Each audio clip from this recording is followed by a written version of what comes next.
10강 들어가도록 하겠습니다, 여러분들. 제 10강이죠. 그래서 이제 그 요약 강의는 이렇습니다. 항상 우리 강사들을 믿으시고, 자, 우리 교수님들이 다 거의 10년, 저도 뭐 15년이 넘었고요. 베테랑입니다. 그래서 여러분들이 어디가 나올지를 느낌이 와요. 그렇기 때문에 요약집은 이제 어차피 이제 요약집이 너무 얇으면 안 되잖아요.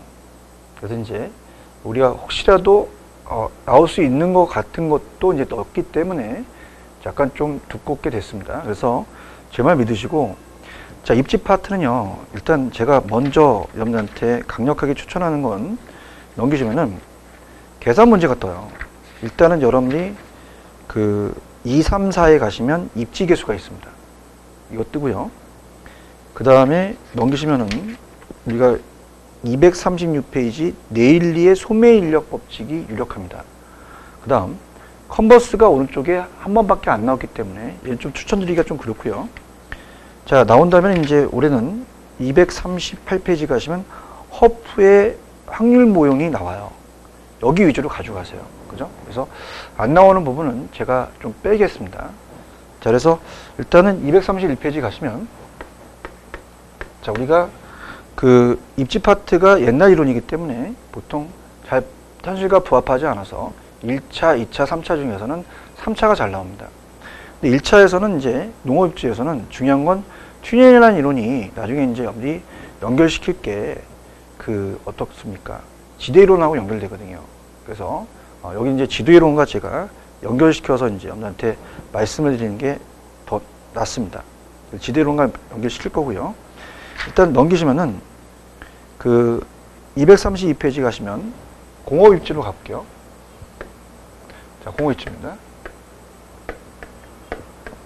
자, 공업입지로는, 자, 나온다면은 2차에 대한 공업입지로는, 자, 배번만 가져가세요.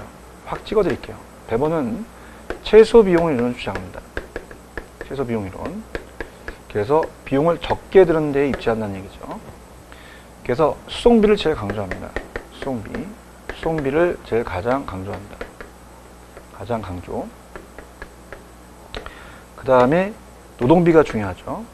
그러니까 수송비와 노동비는 최저가 돼야 돼요. 최저가 돼야 되고, 가장 적어야 되고, 그 다음에 이제 우리가 가장 중요한 게 집적이.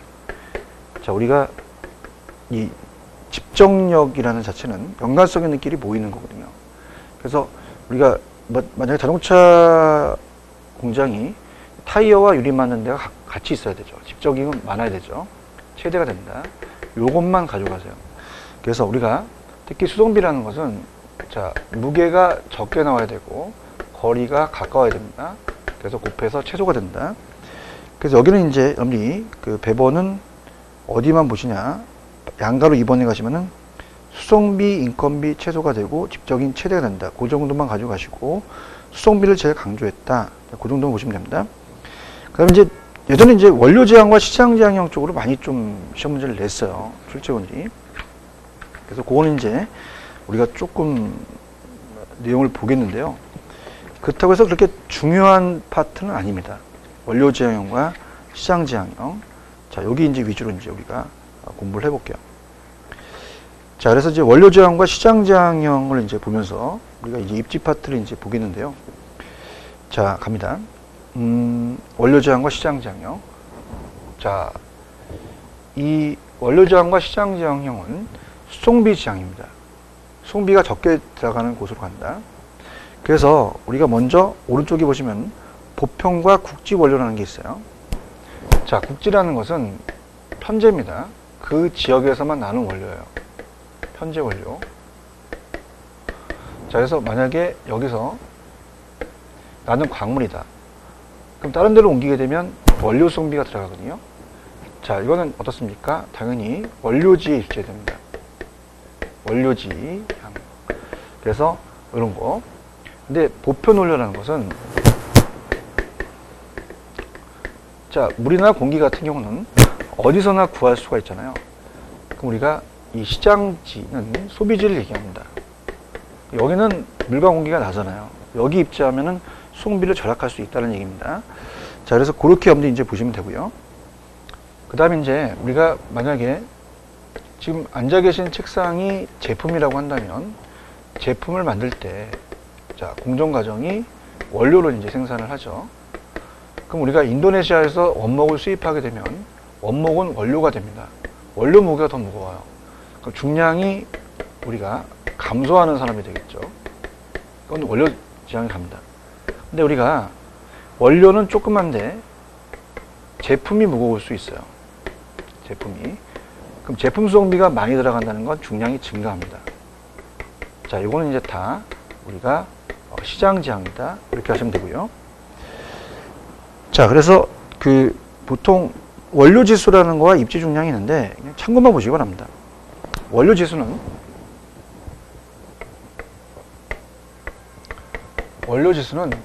자, 우리가 원료라는 게 앞에 올라가기 때문에 그 국지 원료 중량이 올라갑니다.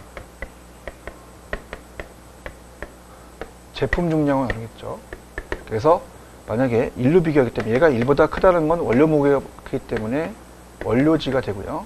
1보다 작은 건 제품 무게이기 때문에 시장지가 되고, 자, 같다는 건 아무데나 입자는 자유입지다. 그렇게만 잡아가세요. 그 다음에 이제 입지 중량은 2와 원료 지수하고 이제 1과 더해서 2와 비교한다는 것만 가져가시고요. 자, 그러면 이제 우리가 박스에 보시면 원료 지향은 원료 수송비가 제품 수송 많고요. 중량 감소 산업이고, 원료 지수가 1보다 크고, 입지 중량이 2보다 크고, 자, 부패하기 쉬운 원료는 꽁치 통조림 같은 겁니다. 자, 우리가 꽁치 통조림이 여름에 작게 되면요, 여기서 상하기가 쉽기 때문에, 자, 이런 것들은 원료지가 나타나는 거죠. 국지 원료가 많이 사용되고요. 그래서 원료 무게가 높거나 부패하기 쉬운 원료는 원료 지향이고, 제품이 무겁거나 제품의 그 완제품이 그 어때요? 이 빵이나 두부 같은 건 상하기 쉽잖아요. 완제품이 상하기 쉽으면 그거는 시장이다. 그렇게 하고, 시장은 제품 소비가 많이 들어가고 중량 증가, 그 다음에 원료 지수가 1보다 작고 입주 중량이 2보다 작다. 원료보다는 제품의 부패성이 심하다. 보편 원료를 많이 사용한다. 수요에 민감한 재화를 생산하는 것은 수요 입장에서 가까이 있어야 되죠.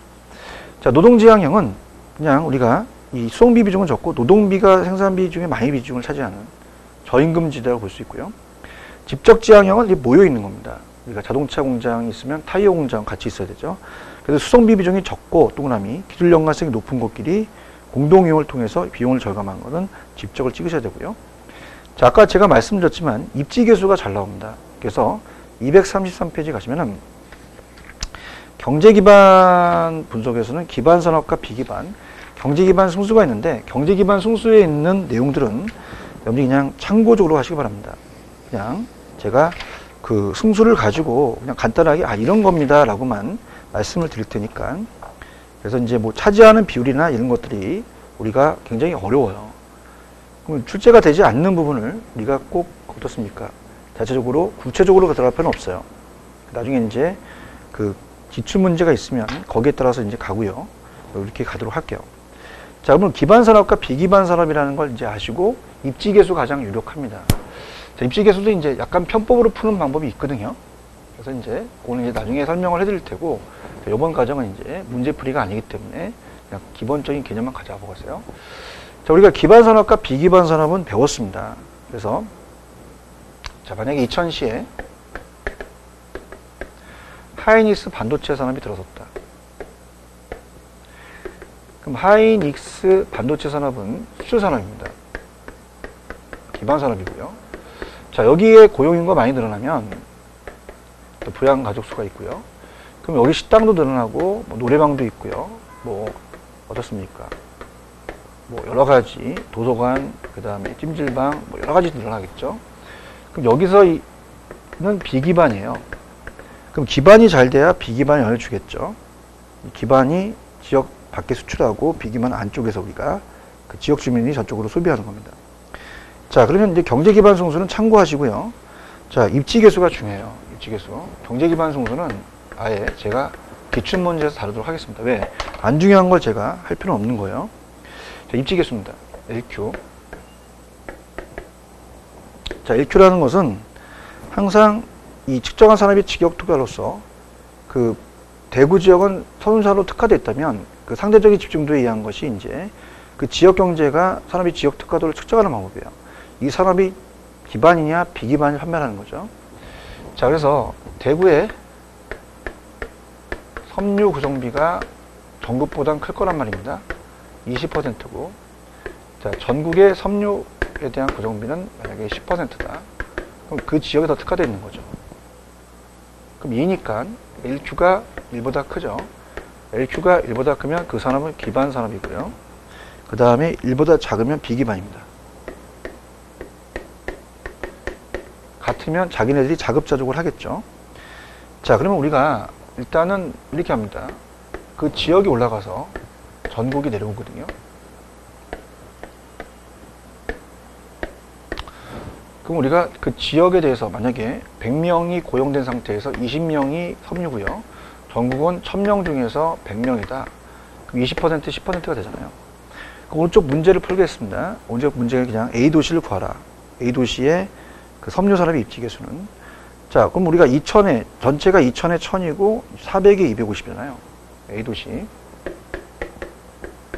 그래서 A도시는 자, 2000에 1000이고요. 자, 이게 이제 0.5가 돼요. 그 다음에 이제 250이 되고 400이 되겠죠. 그럼 한 0.65 정도 떨어질 겁니다. 1.25가 되니까 1보다 크니까 기반 산업이다. 그 정도만 보세요. 자, 경제 기반 승수는 거의 안 나오니까 우리가 나중에 가서 우리가 문제집을 할 때, 아니면 기출문제 할 때 그때 가서 해야 될 테니까 입지 개수만 잘 보시기 바랍니다.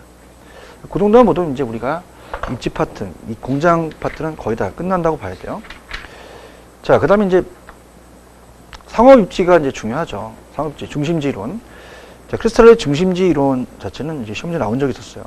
그 크리스탈의 중심지 이론과 자, 허프에 대한 그 중심지 이론이 약간 갈립니다. 그래서 우리가 그 내용을 이제 살펴본다면 중심지 이론은 봐야 돼요. 계산 문제가 안 뜬다면 중심지 이론이 나올 수가 있습니다. 중심지 이론. 자, 크리스탈러의 중심지 이론입니다. 자, 크리스탈러는 우리가 이 중심지에 대한 중심지 간의 상호작용을 얘기했죠. 그건 이제 상호작용을 얘기한 거는 이제 레일리이고 얘는 중심지 형성 과정입니다. 그러니까 중력 무용을 얘기한 게 아니라 얘는 아직까지 어떻습니까? 중심지가 형성되는 과정을 얘기합니다. 그래서 중심지론. 자, 그럼 우리가 어때요? 중심지와 배우지는 다르죠. 자, 중심지는 점포입니다. 점포. 보통 상업지를 얘기하죠. 그 다음에 이제 점포에서 이제 고객이 존재하는 곳이 있습니다. 배우지라고 하죠. 상권이라고 얘기를 합니다. 배우지. 상권입니다. 자, 그래서 어때요? 우리가 자체적으로 여기가 이제 상권이면서 고객이 존재하는 힌터랜드라고 하죠. 중심지는 배우지의 재화 서비스를 공급합니다. 여기 장소를 우리가 중심지라고 해요. 여기가 이제 만약에 학원이다. 그럼 여기가 중심지가 되고 여기 계신 곳이 배우지가 되는 거죠. 그럼 거기 보시면은 최소 요구치하고 재화의 도달거리가 있습니다. 자, 그래서 최소 요구치라는 것은 최소 요구치는 자, 이 슈퍼가 현상유지를 하면 최소한 100명 정도는 와줘야 됩니다. 100명 정도 와줘야 되는 게 최소 요구치예요. 자, 그래서 최소 요구치를 이제 봤을 때 자, 재화의 도달거리는 짜장면도 배달거리가 있듯이 여러분이 이마트가 집 근처에 있다. 다른 지역까지 가진 않아요. 사람이 총회가 있다는 최대 거리를 얘기합니다. 재화의 도달거리. 자, 그럼 얘가 쟤보다 커야 돼요. 그래서 우리가 최소 요구치가 재화문 안에 있어야지만 중심지가 성립될 수가 있습니다. 자, 중심지 갑니다. 자, 서로 다른 재화를 제공하는 점포들 밀집되어 있는 지역으로서 이 배후 지역에 재화 서비스를 제공한다. 자, 배우지 상권은 어때요? 그 고객을 흡입할 수 있는 존재하는 권역이죠. 그럼 배우지는 점포의 매출이 발생하는 구역을 정의하고 공간의 넓이를 말하므로 상품이나 서비스의 종류에 따라서 규모가 다르게 나타나겠죠.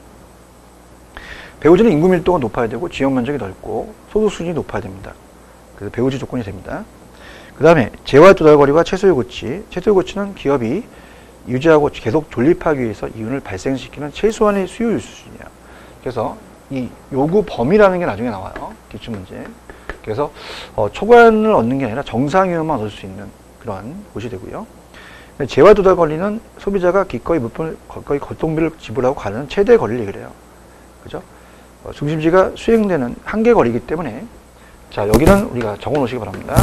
수요가 1이 아니라 수요가 제로가 된다 이렇게 됐어요. 항상 이걸 넣으면 마이너스가 될 수 있다는 겁니다. 그렇게 보시면 되고요. 자, 그 다음에 이제 제와 저하거리가 최소고치 관계. 자, 최소고치가 제어들이 내에 있어야 되고 제어들이가 더 커야 된다는 거죠. 그 중심지가 성립되지 반대면 도산된다. 이렇게 보시고요. 자, 크리스탈의 중심지 이론은 자, 이가 고차, 중차, 저차에 대한 중심지 이론을 얘기합니다. 고차, 중차, 저차를 얘기하면서 자, 고차, 중차, 저차가 있습니다. 자, 그럼 우리가 이 다수에 대한 것이 좋다고 얘기하거든요. 하나의 중심지보다는. 자, 그렇다면 우리가 우리 집 앞에 구멍가게가 있고요. 좀만 가면 중형마트가 있고 대형마트가 있습니다. 대형마트는 이마트죠. 그럼 구멍가게 가깝고 대형마트는 멀죠. 자, 그러면서 우리가 기능이 구멍가게는 아이쇼핑 안 되죠. 시식도 안 됩니다. 하면 신고하죠. 대형마트는 아이쇼핑이나 시식 가능합니다. 자, 교육 서비스 받아갑니다. 우리 집 앞에 초등학교가 있고 중고등학교가 있고 대학교가 있죠. 대학교는 규모가 크고 대학교와 대학교는 더 멀고 초등학교는 더 가깝습니다. 자, 우리가 서울에는 시청이 하나밖에 없어요. 자, 우리가 가까운 건 동사무소가 있고 우리 집 앞에 구청이 있죠. 시청 하나밖에 없기 때문에 수가 적습니다. 저차가 수가 크고요. 그럼 저차에서 고차로 가서 수는 줄어들며 피라미드 형성이 된다. 그래서 그 이론이 나와요. 그래서 고차 중심지일수록 거리가 더 멀고 규모가 더 크고 다양한 중심지 기능을 갖는다. 저차, 고차 중심이 갈수록 중심지수는 감소한다. 피라미드형이죠. 그 다음에 어떻게 돼요? 중차 옆에는 저차가 있을 수 있어요. 어느 정도 이제 그 구멍가게가 있을 수가 있는데 대형마트 고차에는 저차가 찌그러지죠. 그렇기 때문에 우리가 줄어든다는 겁니다. 그러니까 둘 다 똑같은 얘기예요. 우리가 저차에서 고차로 가서 수도 감소하고 저차가 중차에서 포용하는 저차는 또 고차로 갈수록 또 분포도가 줄어든다. 늘어나는 데가 줄어든다고 하셔야 되고요. 자, 이거와 연결시킬 게 이제 약간 염리. 오른쪽 가시면 230페이지 허프에 대한 소매 중력 확률 모형에서 자, 밑에 보시면은 1번 크리스탈러는 수요자의 분포 거시적 치우치만 허프는 수요자의 개성 미시적입니다. 2번에 가시면 2번 이제 우리가 시험에 나왔었는데 자, 그럼 크리스탈러는 중심지론이 수요자의 분포예요. 수요자의 분포. 그래서 조금 거시적으로 봤죠. 근데 허프라는 학자는 중심지 이론을 주장했지만 수요자의 개성입니다. 그래서 미시적으로 본 거죠. 그러면 적당한 거리에 고차가 있으면 저차를 지나칠 가능성이 커진다. 나중에 이제 우리가 그 허프라는 학자의 기출 문제를 보게 되면 다목적 구매 영역을 떠난다 그래요. 자, 우리가 대형 할인점이 우리가 아직은 등장을 안 한 상태지만 등장할 걸 예측한 거죠. 그래서 고차가 대형마트라면 인근의 저차를 내가 여러 물건을 산다면 지나칠 가능성도 있다는 겁니다. 그러니까 선택한다는 게 지나칠 가능성이 있다. 이건 허프 이론이다. 이렇게 해서 크리스탈러론과 바꿔낼 수 있고요. 자, 그래서 이 크리스탈러의 중심지 이론까지는 중심지의 형성 과정이에요. 그래서 우리가 중심지의 상호작용이 아닙니다. 자, 우리가 큰 형, 우리 형이 큰 형이 하나 있죠. 큰 형. 그래서 크형. 이렇게 보시고요. 그 다음에 이제 제가 앞서서 말씀을 드렸지만 네일리의 소매인력 법칙이 가장 유력하다라고 말씀드렸습니다. 그래서 네일리의 소매인력 법칙을 여러분이 잡아 놓으셔야 돼요. 네일리 소매인력 법칙. 그래서 네일리의 소매인력 법칙은 만류인력입니다. 만류인력. 그래서 소매인력으로 가겠어요. 만류인력. 자, 그러면 아까 중심지 형성 과정을 얘기했던 크리스탈러 이론이 중심지 형성 과정이라면 네일리서부터는 중심지의 상호작용입니다. 뭐냐? 만류 법칙을 얘기를 해요. 우리가 다 이론상 배웠기 때문에 계산 문제 위주로 갈 겁니다. 네일리의 소매인력 법칙입니다. 인력 법칙. 그래서 시험 문제는 네일리의 중력 모형이라고 나눴어요. 자, 이제는 중심지의 형성 과정이 아니라 중심지 간의 상호작용입니다. 중심지 간의 상호작용을 얘기했다. 자, 그래서 A도시와 B도시가 있으면 자, 문제를 풀면서 갈 겁니다. 자, 지금 밑에 A도시와 B도시 항상 C가 존재를 해요. 네일리 소매인력 법칙이 이용해요. 도시, C도시부터 A, B의 인구 유인비는 얼마냐. 자, 그래서 도시 단위로 갔고요. 인구를 봤어요. 그래서 우리가 그 흡입력, 고객에 대한 흡입력은 자, 고객을 끌어당기는 고객의 유인 비율이라고 했죠. 그 유인력은 자, 인구에 비례합니다. 인구가 많아야 돼요. 인구에 비례하고 거리의 제곱에 반비례합니다. 반비례한다. 이렇게 봅니다. 그럼 A 도시가 있고 B 도시가 있다. 그럼 계산을 풀면서 가겠는데요. 자, A 도시가 이제 7만 명입니다. 인구가 7만 명. 자, 그 다음에 B 도시가 인구가 우리가 42만 명이에요. 그래서 C라는 곳이 있다. 요즘은 이제 나중에 기출문제를 보지만 요즘은 출제원들이 잘 그림을 안 그려줘요. 예전에 친절하게 그려줬습니다. 도시 C가 있다. 여기까지가 10km고 여기까지가 20km죠. 자, 그럼 생각해 보세요, 여러분들. 자, 도시로 본다면 B가 더 인구가 많기 때문에 인구로서는 유리하지만 A가 가깝기 때문에 거리는 A가 낫다는 거죠. 그럼 우리가 이 유인 비율이 XA, XB로 이제 이게 내리론이기 때문에 이 식으로 가야 돼요. 그럼 A와 인구와 B에 대한 인구에 비례한다. 약분합니다. 6, 7이 40이죠. 그럼 A가 1이면 얘가 6배라는 얘기예요. 거리로 봅니다. 자, 거리는 왜 뒤집냐? 자, 이렇게 해보세요. 원리가 얘가 더 가깝기 때문에 얘가 더 멉니다. 그럼 얘는 그 유인력이 작겠고 얘는 유인력이 커요. 상대편의 거를 가져온단 말이에요. 그죠? 그래서 크기로 그럼 우리가 B에 대한 자, 우리가 거리가 오고요. 제곱이죠. A에 대한 거리가 와요. 그러면 또 약분된단 말입니다. 자, 그러면 우리가 2가 올라가고 1이 올라간다는 얘기죠. 그럼 얘는 그만큼 더 멀리 떨어져 있는 B보다는 가까우니까 그 수치를 갖고 와서 유인력을 하자는 거예요. 그럼 우리가 20kg, 10kg 약분, 무조건 약분합니다. 그러면 얘가 제곱이 되잖아요. 4가 되고 되니까 4, 6대 4가 되니까 40%, 60%가 된다는 얘기예요. 물론 3분의 2가 돼서 뭐 5분의 2, 5분의 3, 이거는 이렇게 힘들죠. 그래서 제가 이걸 뒤집어 놓으라 했어요. 그래서 A와 B가 있으면 이렇게 빨리 가라 그랬습니다. 자, 인구에 비례합니다. 거리 제곱에 반비례합니다. 그래서 우리가 1대 7이 되고요. 거리는 자 1대 6이 되죠. 거리는 반비례하니까 앞쪽이 이제 20km가 오죠. 2대 1입니다. 얘가 더 가까우니까 상대편을 갖다 수치를 올려놓는 거예요. 그럼 제곱을 하니까 4대 6이 되니까 40%, 60%죠. 자, 이렇게 해서 우리가 보시면 돼요. 자, 이렇게 해서 푸는 방법이 이제 편법이에요. 그래서 제가 기출문제에서 왜 이렇게 했는지를 제가 말씀드릴 겁니다. 자, 뉴턴의 중력 모형을 따왔어요. 인력은 만류인력 법칙입니다. 그래서 유인력은 상점이 클수록 커지며 거리가 멀수록 작아지는 거죠. 반대니까. 자, 유인력은 크기. 자, 인구를 크기라고 나온 적도 있었어요. 인구에 비례하고 거리 제곱엔 반비례한다. 자, 상권의 분기점이 이제 오른쪽 컨버스랑 연결시킬 겁니다. 인력이 더 센 쪽이 권역 확대역기에서 저차가 가까울수록 이제 결정된다. 그 상권의 분기점은 오히려 가까운 도시에 가깝다 이렇게 얘기했거든요. 그래서 자, 이런 다음에 나온 게 이제 컨버스입니다.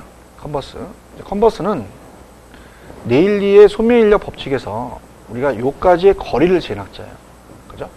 그래서 이제 이 분기점이라는 자체, 상권의 경계점을 이제 우리가 공부를 할 텐데요. 자, 자칫 이제 우리가 아까 상권에 대한 분기점이라고 그랬죠. 상권의 경계 지점입니다. 분기점이에요. 그래서 만약에 A 도시가 있고요. B 도시가 있다. 그럼 얘가 3만 명, 3만 명 뺄게요. 같으니까 딱 중앙에 와요. 분기점이. 그래서 여기 100명이 있으면 50대 50으로 간다는 얘기입니다. 50명, 50명 간다는 얘기죠. 근데 만약에 A 도시가 4만 명이고, 자, B 도시가 만약에 1만 명이면 오히려 작은 쪽에 가깝다는 겁니다. 멀어도 100명이 있으면 여기 50명, 50명 가는 곳이 자, 50대 50이 똑같다는 얘기죠. 그래서 우리가 거기 A까지 거리를 재는 학자가 컨버스예요. 컨버스의 수정 소매 인력 법칙으로 하지만 보통 분기점 모형으로 합니다. 시험 문제는 컨버스의 분기점 모형. 자, 그래서 얘는 두 경계 지역의 사이의 분기점을 확인했어요. 그러면서 우리가 작은 쪽이 가깝다는 레일리 이론에 의해서 자, 어떻습니까? 거기까지의 구매 지형이 같다라는 거죠. 똑같다는 겁니다. 그래서 거기에 대해서 우리가 거리를 잰 학자, 그 거리에 대해서 확인 학자가 컴퍼스예요. 학교 다닐 때 컴퍼스라는 건 어떤 걸 재는 거잖아요. 그 문제를 풀면서 한번 가볼게요. 우리가 예전에 기출됐던 문제를 돌려놨는데, 자, A와 B가 있습니다. 쇼핑센터가. A는 면적이 2000이고요. 자, B는 얼마입니까? 8000입니다. 여기까지에 대한 거리가 공식이 있어요. 전체가 우리가 몇 킬로입니까? 전체가 이제 그 쇼핑센터가 21km죠. 오지선다에서 만약 갔다면 어때요? 10.5km 정도 되겠죠. 10km 밑으로 찍으셔야죠. 찍더라도 가까운 데 가까우니까, 작은 데 가까우니까. 그럼 우리가 이제 이 DA라는 상권의 분기점의 식이 있어요. 21이 올라가고요. 그다음에 1 플러스 상대편이 올라갑니다. 그래서 당연히 작은 쪽이니까 큰 쪽이 올라가겠죠. 8000에서 2000으로 되어있습니다. 자, 그럼 항상 우리가 루트라는 것은 루트 4, 루트 9가 시험에 나왔고요. 얘를 냈는데 루트 16이 될 수 있는 거죠. 자, 루트 4라는 것은 우리가 2의 제곱을 이렇게 없애면 2는 4, 3, 3은 9, 4, 4, 16이거든요. 자, 그래서 어떻습니까? 이거는 루트 4가 되니까 2가 되는 거죠. 3이 되니까 3, 7, 2, 21, 7kg가 됩니다. 자, 그래서 7kg다. 이렇게 보시면 되고요. 자, 그래서 요거는 이제 제가 편법은 나중에 이제 조금 익숙해지면 제가 해드릴 거예요. 그래서 이제 편법을 이용하지 말고 일단 여러분들 하신 다음에 제가 바로 편법을 이용해서 갈 거니까 공식은 그렇게 됩니다. 약간만 좀 가르쳐 드리면, 자, 여기가 1이라면 여긴 더 거리가 멀어요. 루트를 씌웁니다. 그죠? 그럼 어떻습니까? 당연히 큰 쪽이 올라가니까 8대 2가 되니까 루트 4가 되니까 얘가 2배라는 뜻이죠. 그럼 얘가 7이면 얘가 2, 7, 14 합치면 21km인데 그렇게만 좀 체크를 해 놓으세요. 자, 그래서 허프에 대한 그 소매 지역에 대한 이론은, 자, 일단은 1, 2번까지 갔고요. 자, 허프는 확률 모형입니다. 허프 확률 모형. 자, 허프는 확률 모형.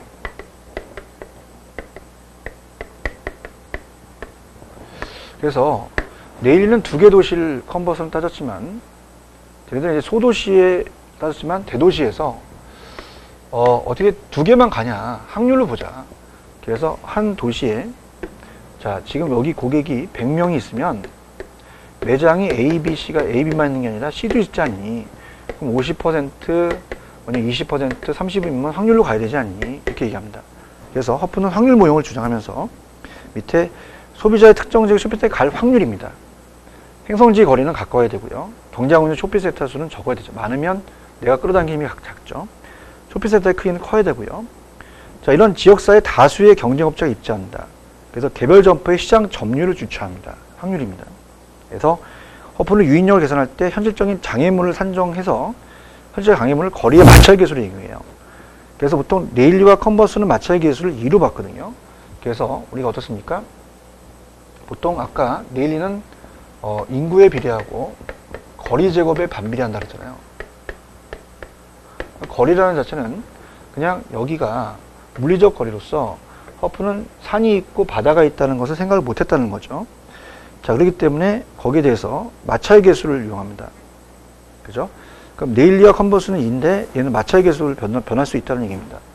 그래서 얘는 우리가 고객에 대한 유인력은, 자, 고객의 유인력은 매장 면적에 비례해요. 매장 면적. 거리의 마찰 계수입니다. 자, 그러면 이 교통이 불편하면 마찰 계수가 증가할 수 있거든요. 그래서 교통 조건이 나쁘면 정품의 경우는 일상보다 낮다. 마찰 계수가 큽니다. 자, 전문품은 만약에 예를 들어서 지금 정품 명품 가게랑 콩나물 가게가 똑같이 10kg, 뭐 한 100kg 떨어졌다 봐봐요. 너무 워나? 자, 그러면 여러분들이 이제 그 갑돌이가 와서 술 먹고 들어와갖고 와이프한테, 자, 어떻습니까? 늦게 들어왔으니까 이제 좀 센 척을 해야겠죠. 300만 원을 딱 통장에다 타셔가지고 그냥 주면서, 야, 명품백 사. 그러면 그 와이프는, 자, 말을 바꿀 것 같아서 빨리 아침에 일어나갖고 명품백 사러 갑니다. 멀어도 가요. 그죠? 그래서 전부품은 거리와는 전혀 상관이 없기 때문에 마찰 계수에 대한 것을 낮게 봅니다. 근데 그 일상용품은요, 만약에 그렇게 않고, 자, 그런 대가성이 없고, 그냥 와이프한테 일어나서, 빨리 콩나물국수 끓여줘! 막 소리 질렀단 말이에요. 그럼 그게 100km 있어. 절대 안 갑니다. 그래서 전부품이 더 우리가 좀 낫다라는 자체는 어떤 그 물건의 이 품목에 따라 또 틀린 거니까 그냥 참고적으로 보시고요. 자, 그렇게 보시고 이제 11강에서는 좀 시간이 좀 지났으니까 허프 이론은 직접적으로 제가 좀 풀어드리면서 설명을 좀 해드리도록 할 겁니다. 그리고 이건 좀 쉬었다가 11강으로 가도록 하겠습니다. 좀만 쉬었다 가시죠.